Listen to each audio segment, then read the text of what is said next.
Game of Thrones gave you terrifying ice zombies, but between Wights, Others, and White Walkers, it can be kind of confusing to know which one is trying to kill you at any given time. So here's Ronnie's handy dandy guide to what kind of ice zombie is trying to murk you at the moment. The most important thing to know is that there's only really two different types of ice zombies. There are Wights, which are these, reanimated corpses here, and then there are the Others, aka the White Walker. And the big thing to understand between the two of them is that the Others, or the White Walkers, they are the ones that are like the source of the magic. They are the ice magic monster things, and they are what are causing the Wights to be reanimated. Because the White Walkers here, they are some kind of ethereal, otherworldly being with their own form of magic attached to them, while the Wights over here, they're just dead bodies. They are dead bodies that have been killed, either, naturally or by White Walkers themselves, and then through their magic have been reanimated to be an army for them. And that's why you'll see them in like several different states of decay, because they can be a like freshly dead body, or they can be a dead body that's been dead for a long time. Case in point here, everyone remembers the terrifying little undead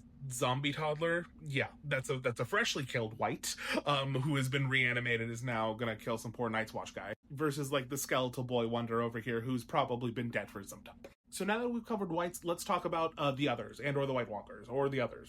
Who knows? I mean, I know, but I'm being facetious. So if you get confused when I switch back and forth between the two names, like our friend over here, I get it. I totally get it. And that comes from the fact that they're called two different things, depending whether you're reading the books or watching the TV show.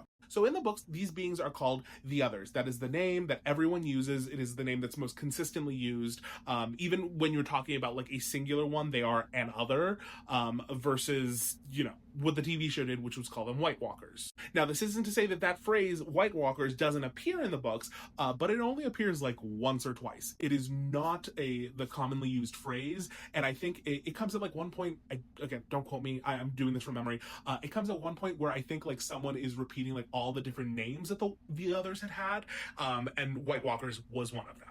Now, I think the Others just sounds more terrifying and badass than the White Walkers, so I prefer to use the book name for them, but I do get why it was kind of changed for the TV show.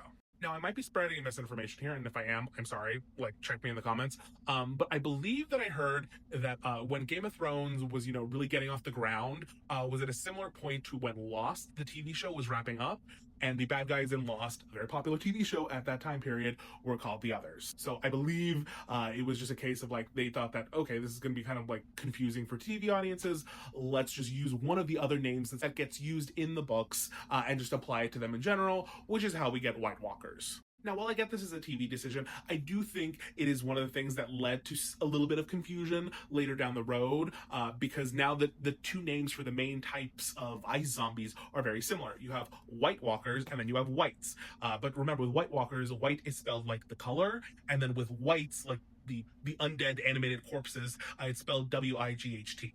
But while I'm here, and this is me after all, I do want to take a second to say that while I think this is a very cool design for the White Walkers, the Others, I don't think it quite captures the description that you get in the book, which is, I think, a lot more ethereal and a lot less tangible, wrinkly, zombie looking. So one of the things I don't love about the design for the TV show is I always think that the White Walkers in the TV show, they look really creaky, and I feel like they even add those sound effects at times, and so as they're moving, you can hear them and rustling and all that stuff, and that isn't how their entrance in the series is, which I have here because I have the books now. If you'll indulge me, I do want to read a little bit from the book so you guys can see kind of the difference in the description, but just to set up the scene a little bit, Will, the one ranger, has climbed up a tree to try to get an overview of everything, while the young lordling who's commanding the ranging is waiting down below, and he's the one that gets confronted with the Others when they show up. Meanwhile, Will is hiding in a tree, terrified for his life. So while Will's hiding in the tree, the lordling, Royce, is yelling around, being who's there, who's there? Because he thinks he can feel a presence. And then this is the introduction. The woods gave answer, the rustle of leaves, the icy rush of a stream, a distant hoot of a snow owl. The Others made no sound. It's so good! I love it so much! That line, the Others made no sound, chills the first time I read it. Will saw movement from the corner of his eye, pale shapes gliding through the wood. He turned his head, glimpsed a white shadow in the darkness. Then it was gone. A shadow emerged from the dark of the wood. It stood in front of Royce. Tall it was and gaunt, hard as old bone, with flesh pale as milk. Its armor seemed to change color as it moved. Here was white as new-fallen snow. There, black as shadow, everywhere dappled with the deep gray-green of the trees. The pattern ran like moonlight on water with every step it took. Now, George R. R. Martin has said that this illustration by John Picacio, is I think how you say his name, is the closest thing that he's ever seen to how he imagined them. And I love this artwork. I think it really captures the ethereal nature of them, the almost not fully existing in this world. And I also think they capture a fun detail, which I didn't read, but later on, they're described that their eyes burn like ice, and this whole thing, this burning like ice kind of motif that they have, I think is just gorgeous, and I love it. So while I do think that this is a very interesting and cool, distinct look, I do think it feels very grounded, feels so tangible, unlike the beautiful, otherworldly terror that this inspires. I really enjoyed making this video on sort of the lore and specifically world building aspects of this show instead of always talking about specific characters. So if there are other elements of the world itself that you'd like me to talk about or explain or whatever, please let me know in the comments. I'm happy to do so. Okay, bye.